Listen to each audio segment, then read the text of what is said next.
Welcome to Bablu ویس channel. پیارے دوستو، کہانی بہت ہی مزیدار ہے۔ اگر آپ پوری سنیں گے تو آپ کو یقیناً مزہ آئے گا۔ میں اپنی سہیلی سے ملنے ان کے گھر گئی تھی۔ میں ہمیشہ ان کی ازدواجی زندگی پر رشک کرتی۔ انہیں اپنے شوہر سے کوئی شکایت نہ تھی۔ ان کی تمام فرمائشیں شوہر پوری کرتا۔ حالانکہ گھر کے کاموں کے لیے ڈرائیور رکھا ہوا تھا، لیکن پھر بھی گھر کی چھوٹی چھوٹی چیزیں بھی شوہر خود خرید لاتا۔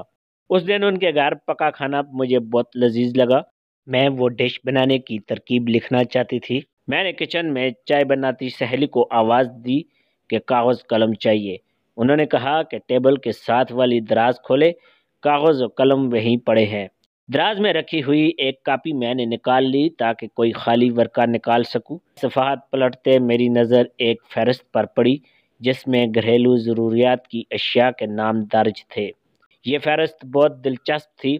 وہ ہر ہفتے ضروری ترمیم کے بعد شوہر کے ہاتھ تھماتی تھی۔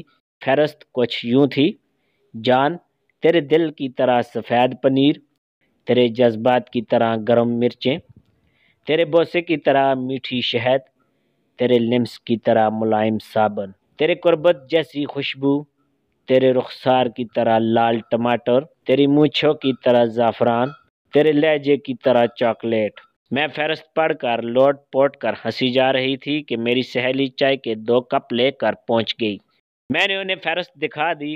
وہ بھی ہنس پڑی اور کہنے لگی کہ تم شوہر کے لیے عورت بن جاؤ، وہ تمہارے لیے مرد بنے گا۔ میں گھر لوٹ گئی۔ بڑی عید کے دن قریب تھے، شاپنگ کا موقع تھا اور یہ نسخہ اپنے شوہر پر آزمانے کے لیے میں نے ایک لسٹ تیار کر کے شوہر کو تھما دی، جو کچھ اس طرح تھی: لہسن تیری خوشبو جیسی، پیاز تیری ڈکار جیسی،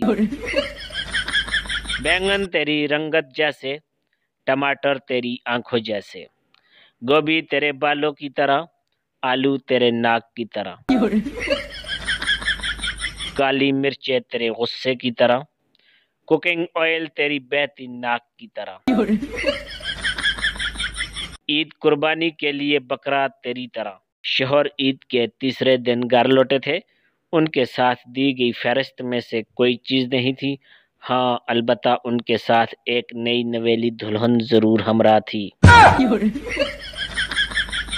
سہیلیوں کی دیکھا دیکھی شوہروں سے نت نئی فرمائشیں کرنے والی بیگمات کے لیے